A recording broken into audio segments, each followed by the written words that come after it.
Papá, te damos gracias. Te damos gracias por esta mañana, permitirnos la vida, permitirnos la salud, permitirnos tener con quién meditar en tu palabra, tener la claridad mental, la disponibilidad para poder congregarnos alrededor de tu palabra, la libertad, que nadie nos esté persiguiendo, papá, por poder decir que somos hijos tuyos. En esta mañana no me quiero olvidar de nuestros hermanos que están siendo perseguidos ahora, en este momento, tanto en África como en los países de Asia, en Irán mismo. No tienen esta oportunidad que nosotros tenemos. Así que en esta mañana te damos gracias. Gracias por este regalo, que es tener hermanos y poder compartir tu palabra. Descansamos en esta mañana. Ayúdanos a descansar. Ayúdanos a encontrar en tu palabra lo que necesitemos para subsistir en este tiempo. Bendecimos este tiempo y te damos toda la gloria y toda la honra de lo bueno que pueda salir. Así que ayúdame a mí a no meter la pata mucho. En el nombre de Jesús. Amén. Y amén. Amén. Muy bien. Arranquemos. Ya terminamos con lo yo soy. La idea era, ¿cómo nació esto? Nació desde la conversación con alguien y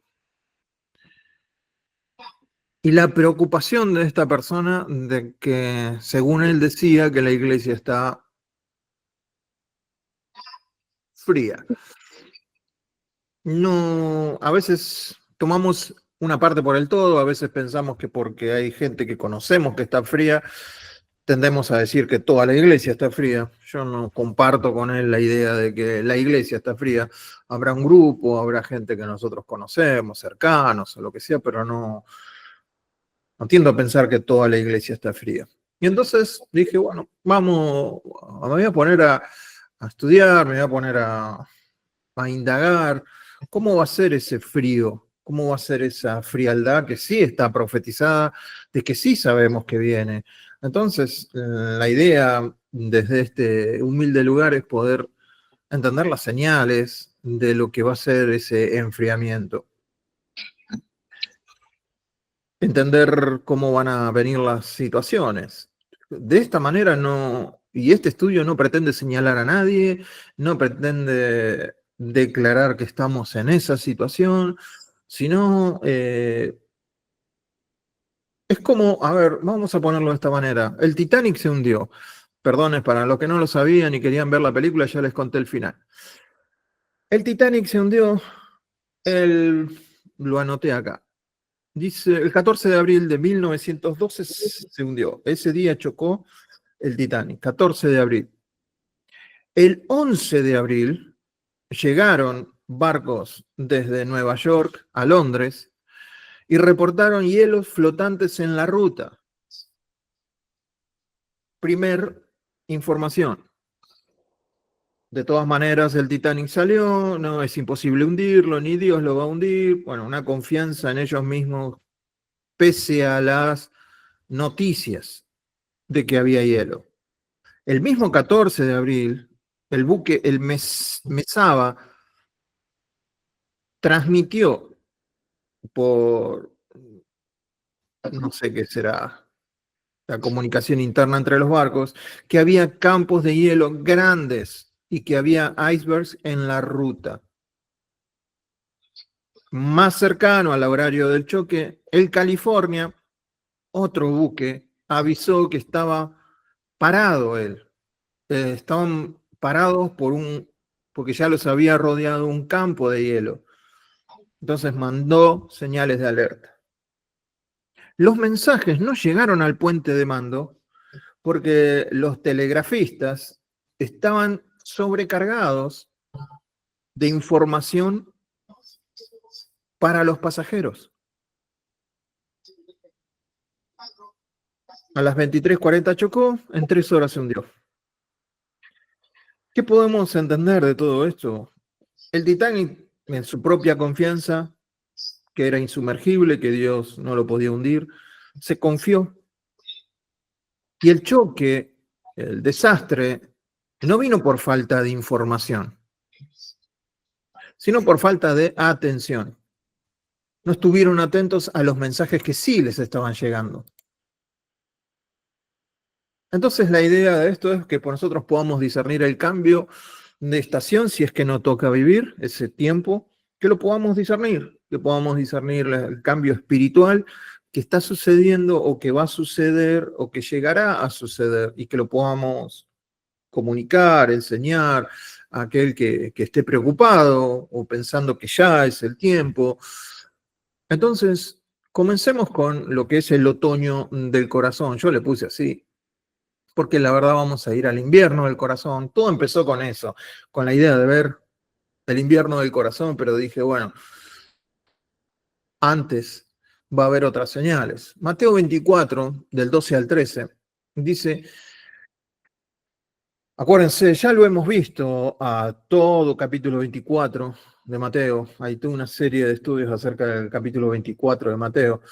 Pero ahora nos vamos a centrar solo en este versículo. Jesús en este momento está en el Monte de los Olivos, frente al templo, con vista panorámica de Jerusalén, como si fuera un turista. Si hubiera tenido un celular ahí, se hubiera sacado una selfie. En cuestión cultural de ese momento, ¿qué está? Hay una tensión política, o sea, los romanos están muy fuertes en Jerusalén, se están poniendo cada vez más fuertes, y la religión es un antro corrupta, es una cueva de ladrones. Así lo definió el Señor. Y en este contexto Jesús dice estas palabras, hablando de ese invierno que va a venir. Y por haberse multiplicado la maldad, el amor de muchos se enfriará. Mas el que persevere hasta el fin, este será salvo. Vamos a meditar sobre este pasaje porque creo que leyéndolo así, a veces queda librado a lo que yo me quiero imaginar. ¿Qué será la maldad? No sé, la gente robará, la gente mentirá, la gente matará. Bueno, si prendemos la noticia nos vamos a dar cuenta que eso ya está sucediendo. Entonces, ¿a qué se refiere con la maldad?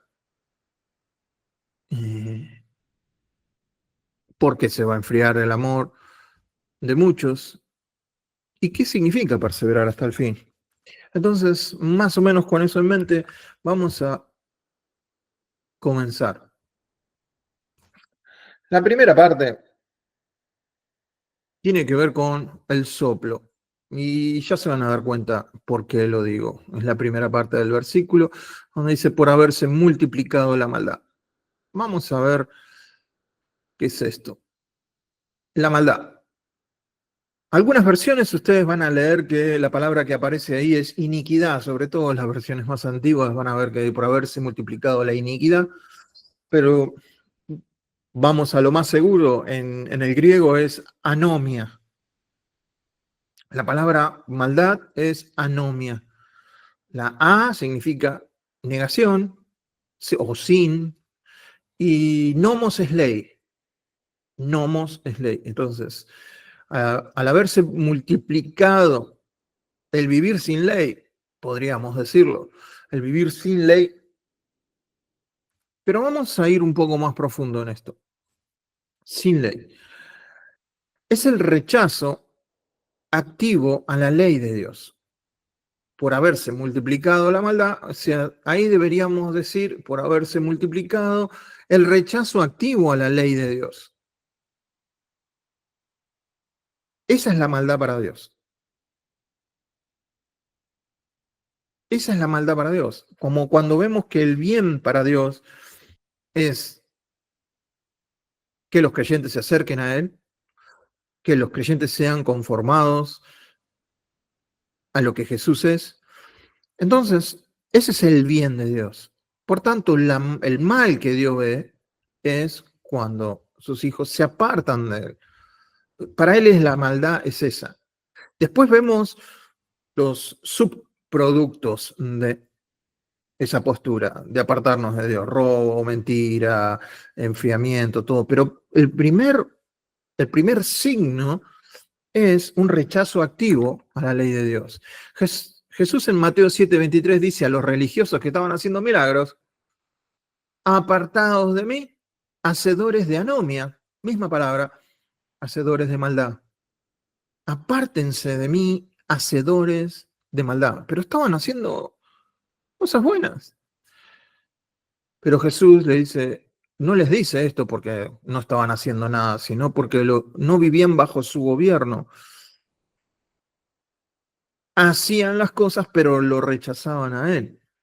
Y entonces Jesús los nombra como hacedores de maldad. La misma palabra, es una rebeldía espiritual y a veces disfrazada de religión.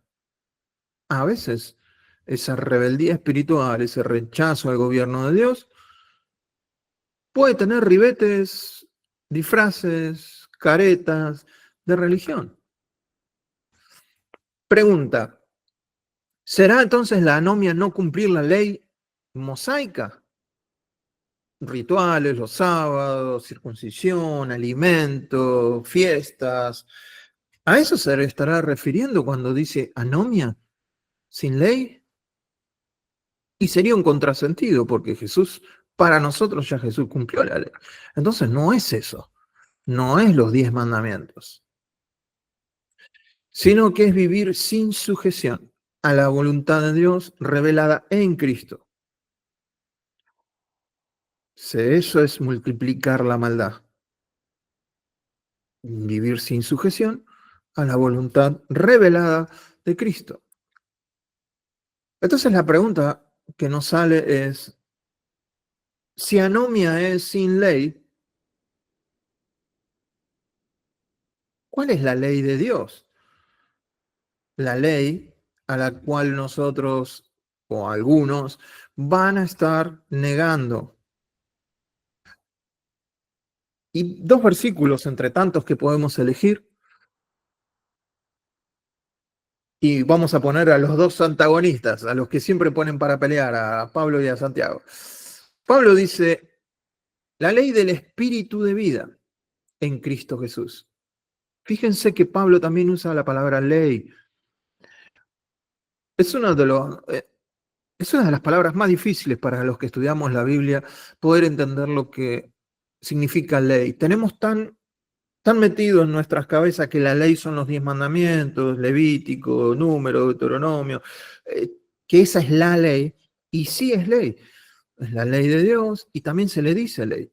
Pero también se le dice ley no sé, a la ley secular de los saumerios o de los egipcios. Tenían una ley. Y para complicar las cosas, Pablo también utiliza la palabra ley para las cosas de Dios. Entonces ahí tenemos que saber discernir a qué se está refiriendo. Ley del espíritu de vida. A los que nos gusta el fútbol sabemos que está la ley del ex, ¿no? Un jugador que jugó en un equipo, después se pasa a otro equipo, cuando juegan esos 2 equipos, seguramente ese le va a meter un gol, porque ya estuvo en ese equipo. Y entonces, ¿qué dicen? Esa fue la ley del ex. Después están las leyes de Murphy, ley. Entonces, ¿qué significa esa palabra ley? Es mucho más que los 10 mandamientos. Fíjense que Santiago va por el mismo lado que Pablo en este sentido. Dice: mas el que mira atentamente la ley perfecta, la de la libertad, también utiliza la palabra ley, la palabra nomos. Entonces hay una ley ahora para los que estamos en Cristo, la ley del espíritu de vida y la ley perfecta de la libertad, por nombrar 2. Para poder hacerlo más fácil, esta ley nomos, a lo que nosotros siempre le ponemos alguna normativa personal, o sea, lo tratamos como algo de papel, algo que está bien o mal. Es mucho más que eso. Porque ahora nosotros estamos dentro del reino. Ya entramos al reino de Dios. Entonces, en el reino, la ley es la expresión del carácter y voluntad del rey. Llámese Jesús o Melquisedec, nuestro rey de justicia y sumo sacerdote. Entonces, en el reino hay una ley. ¿Cuál es la ley del reino? La ley del espíritu de vida, la ley perfecta de la libertad. Todo eso conforma lo que es el rey. El rey tiene esta ley ahora. Ya no es la que estaba escrita en tablas. Entonces, tenemos que entender, más fácil es ponerle la palabra en vez de ley, gobierno. El gobierno del espíritu de vida en Cristo Jesús. Ah, por lo menos en mi caso suena un poco más comestible para mi pobre cerebro. Mas el que mira atentamente el gobierno perfecto. ¿Qué gobierno? El gobierno de la libertad. Entonces, puedo entender que anomia es sin gobierno, más que sin ley, para no confundirlo con los 10 mandamientos o con la ley escrita. Entonces, sin gobierno, por haberse multiplicado los que viven sin gobierno, el amor de muchos se enfriera. Entonces, gobierno transmite mejor la idea de la relación padre-hijo. ¿Hay un gobierno en la casa? Sí. Los padres establecen un gobierno en la casa. Hay una ley, no está escrita, pero en algunas casas, bueno, no se llega a tal hora, no se deja comida. Distintas leyes hay en distintas casas. Está el gobierno de los padres. Y hay algunos que se rebelan al gobierno de los padres. Bueno, para ir entendiendo la idea. Pero es mejor entender la idea del gobierno porque en este caso es la relación padre-hijos, una dinámica viva, no es letra muerta, no es letra, porque la letra mata, pero el espíritu es el que da vida y el espíritu es la ley del espíritu de vida. Ser gobernados por Dios, en este caso porque hay un rey y pertenecemos a un reino. Y en este reino hay una presencia activa, no hay un código abstracto. ¿Sí? Entonces, sin gobierno, me parece a mí que es la mejor forma de entenderlo. ¿Y qué gobierno? El gobierno de Abba, Huios, que es el gobierno del padre a hijo, porque no podemos descartar nuestra relación filial con Dios. Somos hijos, pero hay un gobierno. Romanos 8:15 dice, no habéis recibido espíritu de esclavitud. Ya no estamos en esclavitud con un gobierno que nos mantiene esclavos, con una ley. No, sino que tenemos espíritu de adopción, fuimos adoptados. Y en esa adopción, el espíritu mismo clama dentro de nosotros, Abba Padre, papito, adiós, papá, papi, no sé, como sea eh, el término que usás que sea el más cariñoso. Entonces, es una relación de Abba a hijo. No es como la ley externa que vemos en el Antiguo Testamento, sino que ahora la voluntad del Padre está escrita en el corazón del Hijo como expresión de su gobierno. Sí, Jeremías 31-33, que lo repite Hebreos 10-16, pondré mis leyes en sus corazones y en sus mentes escribiré. Entonces ahora ya la ley está en nuestros corazones. ¿Qué ley? La ley de la vida, la ley de la libertad, el gobierno de Dios ya está en nosotros, no está afuera. Cuando Abba gobierna, cuando el Padre gobierna a través del Hijo, nosotros como hijos vivimos, tenemos vida plena, vida abundante. Y la anomia, esa ley que al principio nos causa escozor, que nos alergia, no nos gusta que nos digan qué tenemos que hacer, qué no tenemos que hacer, pero cuando Abba, cuando el Padre gobierna a través del Hijo, eso es amor en acción. Entonces, la anomia, esa ley, ese gobierno, es agradable para aquellos que son ejercitados en eso. Hay un agrado de querer hacer lo que el Padre quiere. Si en ese sentido rechazamos constantemente ese gobierno de Dios, nos convertimos en una momia, sí, estamos envueltos eh, en situaciones, eh, atrapados dentro de leyes, pero no hay relación. Entonces, la anomia del reino no se impone, no es impuesta como la ley del Antiguo Testamento. La ley se implanta en nuestros corazones. Es como una semilla que Dios pone, como esa palabra que viene y pone la semilla.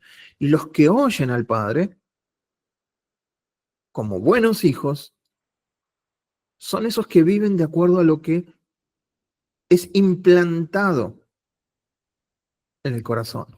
El reino no empieza con reglas. No es esto sí, esto no, esto sí, esto no, esto no. No, empieza con una relación. Bueno, ahora son hijos. Y este es tu padre, y esta es tu condición, y esto. Entonces, primero viene relación. Y luego viene la anomia, o sea, la ley o el gobierno. Vos sos esto, yo soy esto en Cristo Jesús. Como hijo ahora tenés esta posición. Bueno, ahora actúa de esta manera. Y a eso se refiere con la anomia en el Nuevo Testamento. La rebelión a la anomia del Padre, o sea, la ley o al gobierno del Padre, la podríamos denominar autonomia, o como más la conocemos nosotros, autonomía. Es lo mismo. Nomia es ley. Satanás, por ejemplo, a Adán no le ofreció una fruta solamente, le ofreció autonomía, no depender del Padre, del gobierno de Dios. Entonces, a la anomia, o sea, a querer vivir sin ley, pero a su vez ser su propia ley. El pecado original no fue romper solamente la norma o la ley, sino asumir el derecho de definir la norma. ¿Sí? Autonomía. Él no quiere que coman porque si no ustedes van a saber lo que está bien y lo que está mal.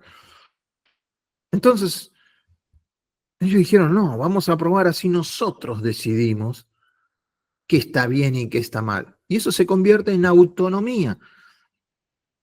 Ya no vivo bajo la ley de otro, sino que yo produzco mi propia ley.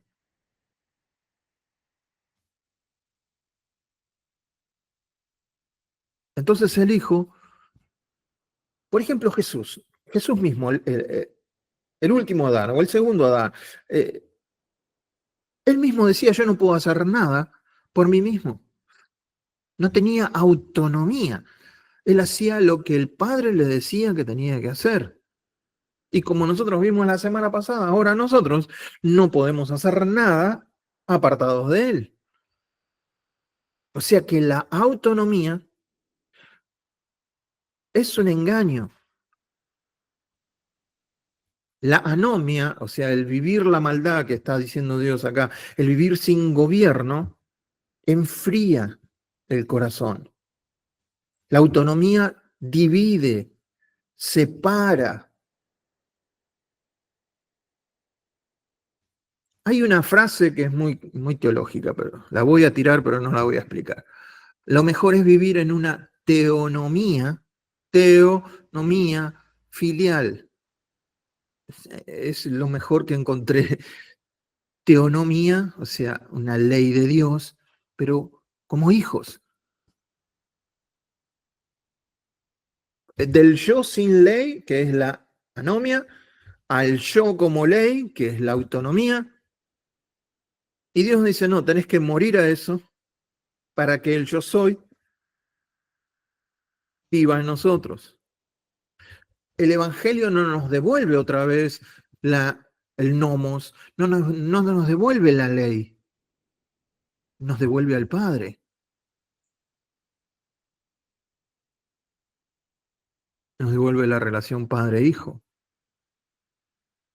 La ley externa siempre condenó y todavía sigue condenando. Es un ministerio, el ministerio de condenación, el ministerio de muerte.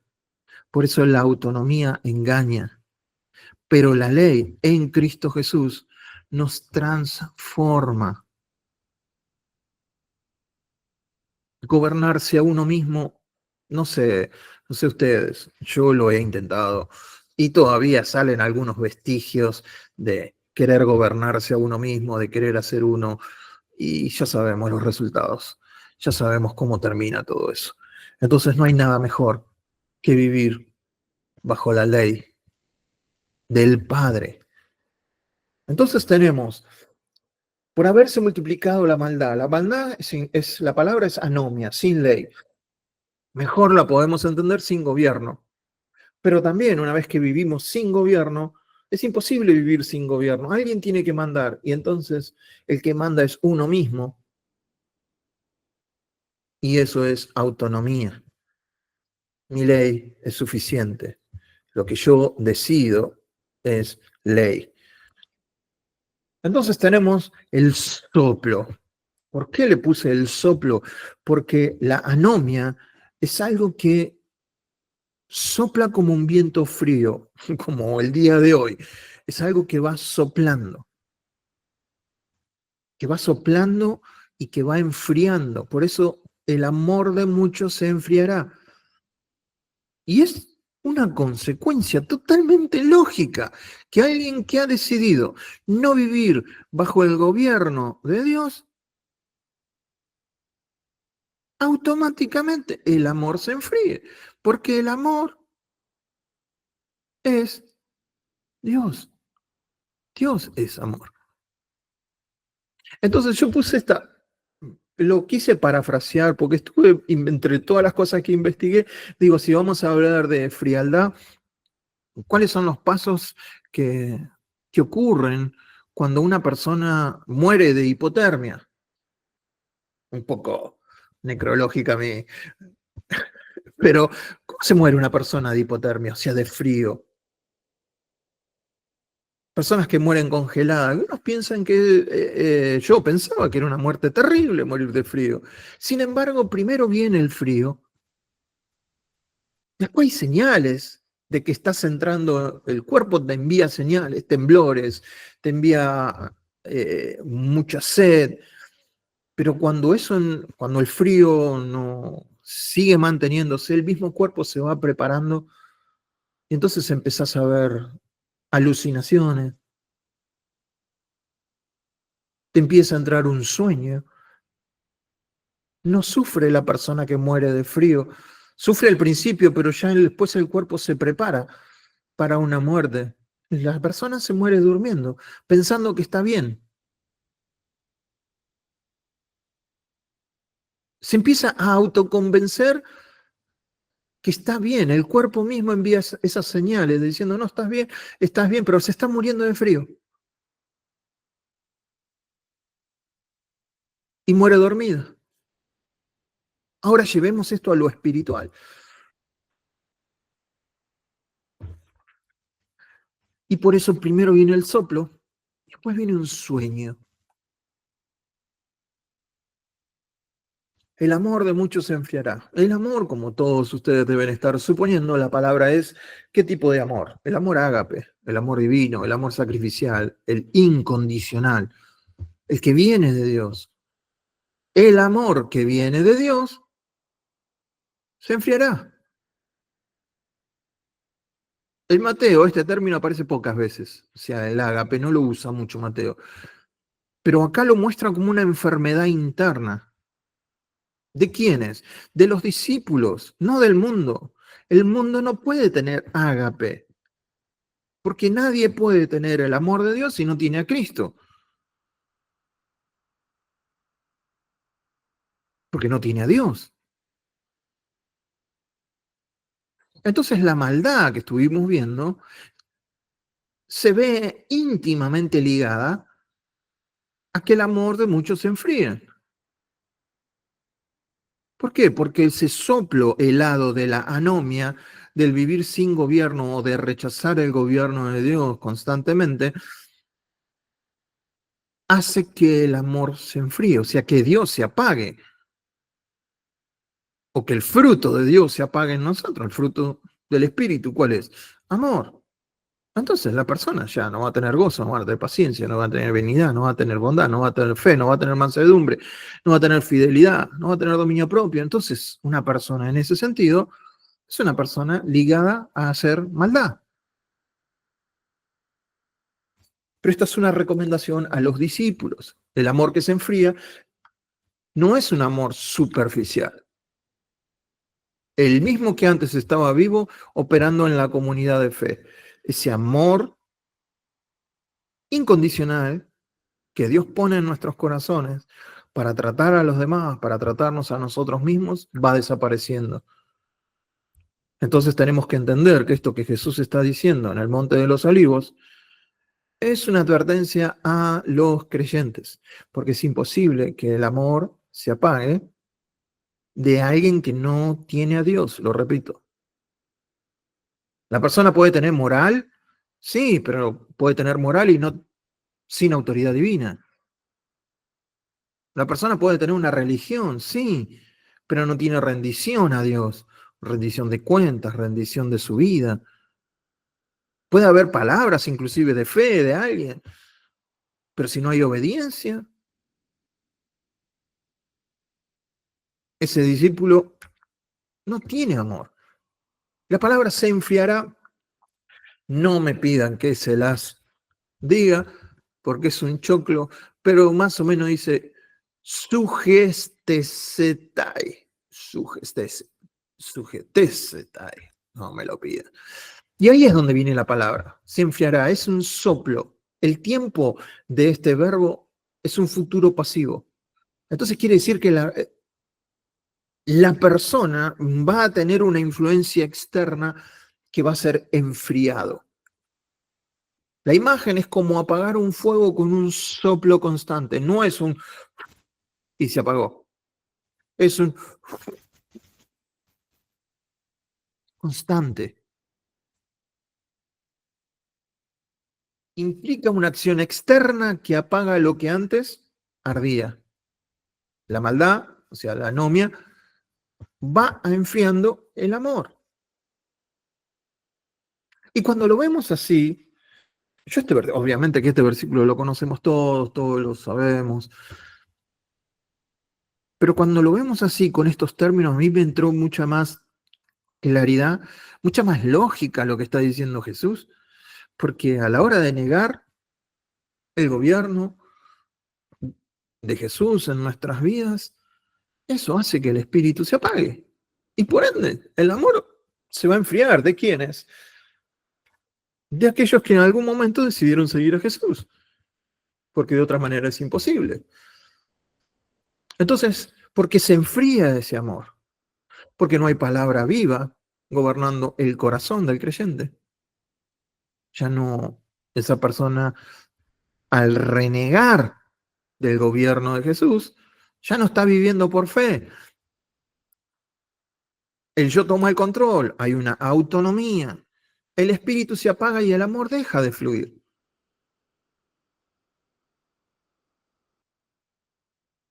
Entonces, ese amor que fluye desde el trono, ¿quién corta la relación? Aquel que recibe y ha decidido ahora tener otra fuente de gobierno. Entonces no hay circulación del Espíritu de Dios y esa persona. Toda anomia va a nacer de una decisión de autonomía y toda autonomía es una anomia disfrazada de libertad. La persona va a creer que está libre. Por eso el que se muere de frío cree que está bien, no cree que está pasando frío.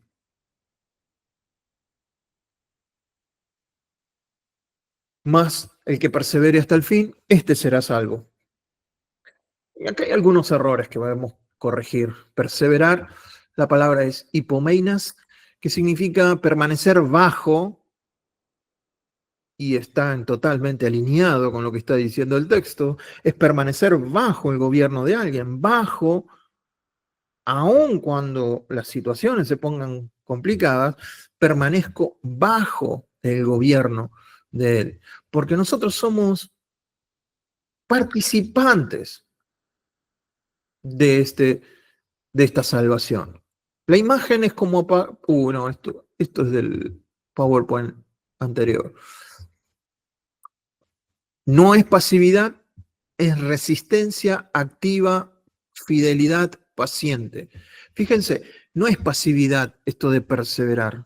Ah, bueno, yo me mantengo, sino que es una resistencia activa. Me activo. Es una fidelidad paciente. O sea, la fidelidad, y todo esto, acuérdense que fidelidad es un fruto del Espíritu que nace del amor. Es el amor paciente, la fidelidad. Entonces, una persona que está en contacto con el Espíritu de Dios, que recibe palabra de Jesús, que está en contacto con Él, va a poder serle fiel porque el mismo Dios le está dando el don para hacerlo.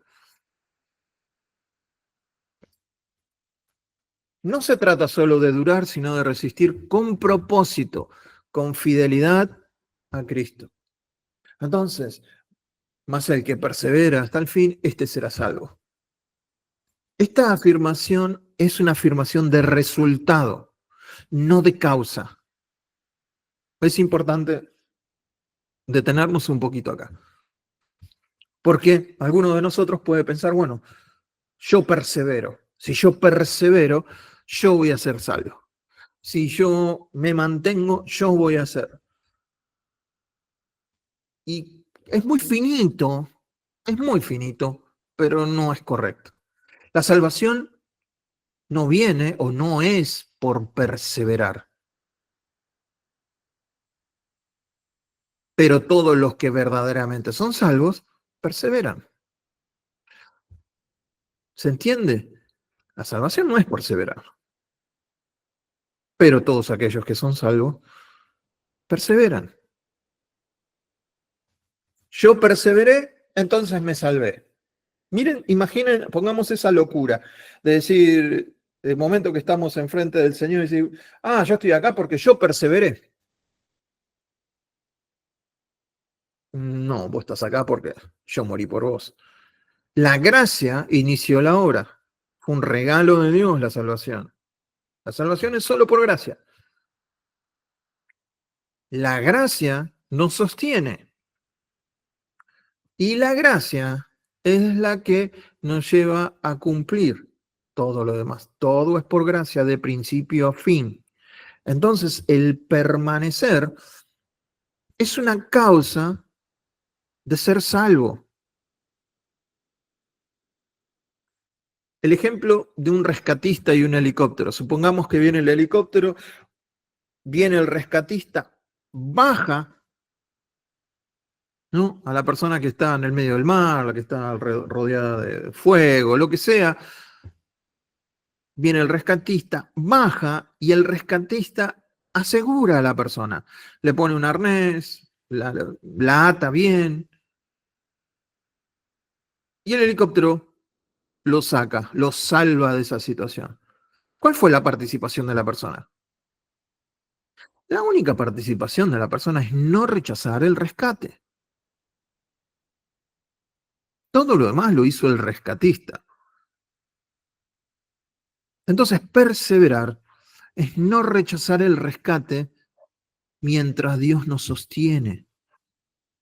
Otra vez lo repito, más el que persevere hasta el fin, este será salvo. ¿En qué debemos perseverar? En que Dios nos está sosteniendo, en que el gobierno de Dios es agradable a nosotros, es que todo lo que Él nos pide es agradable y perfecto. Por eso tenemos que cambiar la mente para entender que la voluntad de Dios es agradable y perfecta y perseverar en eso. Mientras yo esté perseverando en eso, la salvación me va a encontrar cuando llega el momento. Pero no por perseverar es que soy salvo. Hebreos 3:14 dice, somos hechos participantes de Cristo. Si retenemos firme hasta el fin nuestra confianza en nosotros mismos, no, en Él. Retener hasta el fin la confianza en Él. La confianza de que Él nos va a llevar a buen puerto. En 1 de Juan, Juan dice, salieron de nosotros, pero no eran de nosotros. Porque si hubiesen sido de nosotros, habrían permanecido con nosotros. ¿Se entiende? Es muy finita la cuestión, pero es interesante poder mencionarlo. La salvación es solo por gracia mediante la fe sin obras. El permanecer entraría dentro de las obras si yo digo que persevero para ser salvos. Entonces la fe, lo que para nosotros es la revelación aceptada como guía, produce ¿qué cosa? Perseverancia. La fe es la que produce perseverancia. O sea, escuchar la voz de Cristo, porque la fe viene por el oír, produce perseverancia. La perseverancia es evidencia de que alguien camina con Cristo, no mérito, porque la revelación no es mérito de la persona, sino del que revela. La persona solo está perseverando en escuchar, no rechazando. Entonces, la gloria es solo de Dios en lo que tiene que ver con salvación, porque Él sustenta la fe, de principio a fin. Él sustenta la fe. Él da la palabra, nosotros somos receptores de esa palabra, no somos autónomos. Bueno, yo sí, para pagar los impuestos en Argentina sí soy autónomo, pero no en cuanto a lo que tiene que ver con Dios. En lo que tiene que ver con Dios, soy absolutamente dependiente. Y yo tengo que perseverar en esa dependencia, porque nosotros somos guardados por el poder de Dios mediante la fe. Somos guardados por el poder de Dios mediante lo que Cristo habla a nosotros. Y estamos completamente seguros de que si nos mantenemos, perseveramos en esa relación, el que comenzó en nosotros la buena obra, adivinen cuál puede ser la buena obra. El que comenzó en nosotros la buena obra, la salvación, la perfeccionará hasta el día de Jesucristo. La cuestión es no soltarnos, la cuestión es perseverar. Entonces, por haberse multiplicado la maldad, el amor de muchos se enfriará, mas el que persevere hasta el fin, este será salvo. Espero que podamos haber tenido una mirada distinta en cuanto a este versículo, haber entendido un poquito más lo que Jesús estaba tratando de decir, de que cuando vinieran los últimos tiempos, cómo iban a ser las señales. Y entonces podemos decir, el soplo enfría, el sueño engaña, pero el sostén divino enciende. Y ahí es donde nosotros tenemos que perseverar. Depende de cada uno de nosotros cómo nos vamos sosteniendo. O sea, no la salvación, sino cómo cada uno se agarra de maneras distintas a este gobierno del Señor. Entonces, este ha sido una entrega de lo que es el otoño del corazón, una de las primeras señales antes de que venga el invierno. Todavía ni siquiera entramos al invierno. Estas son señales de que el invierno va a venir. Acuérdense que aquel que está pasando por el proceso de enfriamiento se va engañando a sí mismo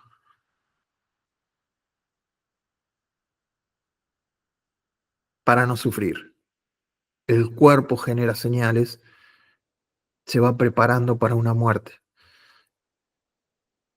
Y entonces empieza a ver cosas que no son y se empieza a ser autoindulgente con la situación. Viene una sueñera y la persona se puede decir que muere, entre comillas, en paz. Si esto lo trasladamos a lo espiritual, ¿cuántas personas conocemos que por los frutos nos damos cuenta que están frías, que están alejadas del gobierno de Dios? Pero ¿qué dicen ellos? Que están en paz, que están bien así. Comenzaron con una anomia, empiezan a entender que la autonomía es lo mejor y ya después no pueden perseverar porque ya se han alejado de Dios, no porque Dios no quiera. Dios siempre quiere. Dios siempre va a ser aquel que... Él nunca va a apagar el pábilo que humea. Si hay una llamita dentro de... Si alguien no está escuchando esto por YouTube o por lo que sea, y tiene una llamita dentro, Dios no va a apagar, no va a soplar eso, sino que va a avivarlo. Si es que dentro tuyo hay un deseo,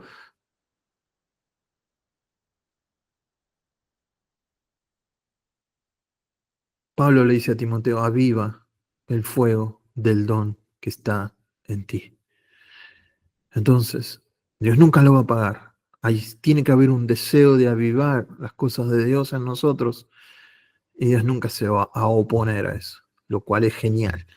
Así que vamos a orar. Papá, te damos gracias, gracias por este tiempo que pudimos pasar alrededor de este versículo y te damos gracias porque en algún momento nos rescataste de esa vana manera de vivir, de esa vida que nos llevaba directamente al fracaso eterno, esa vida que no tenía sentido, una vida con un corazón que era un témpano, con un corazón que no tenía vida.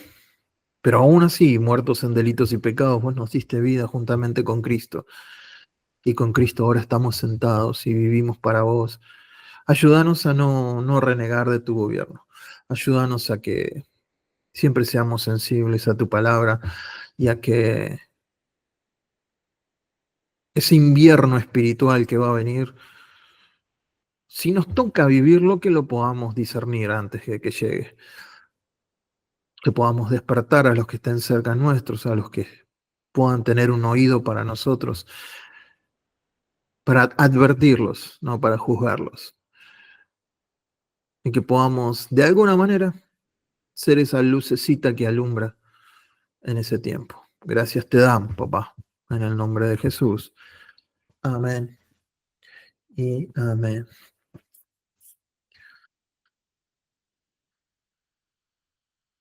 Hay una nueva...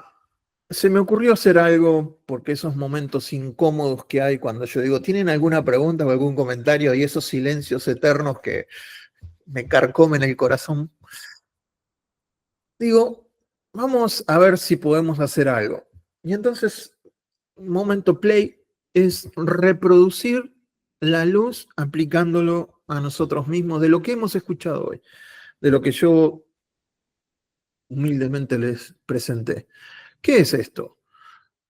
De lo que hemos hablado, por resumirlo cada uno de nosotros en palabras simples, analogías, ejemplos cotidianos, nada de chamullo, nada de cuestiones religiosas ni nada de eso.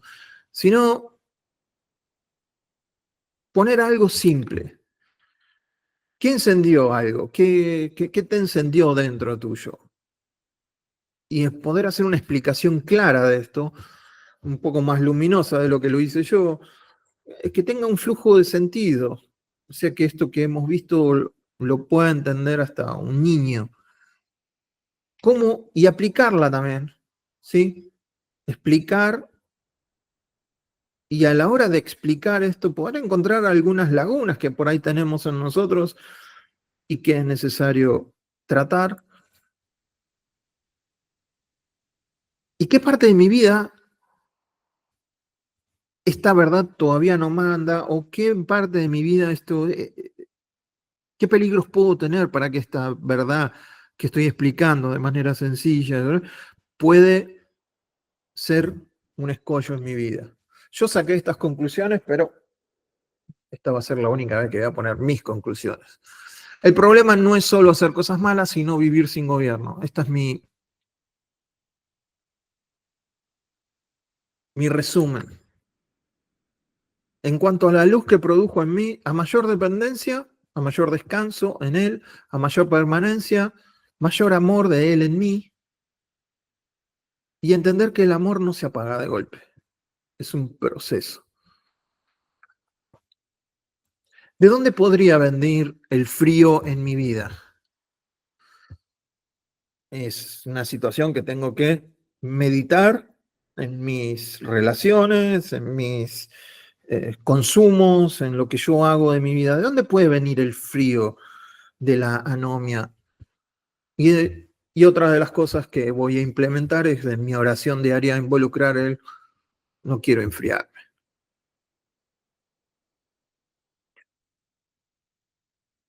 ¿Cuál puede ser una de las o dos de las trabas que puedes venir a mi vida, a mí, a Eduardo?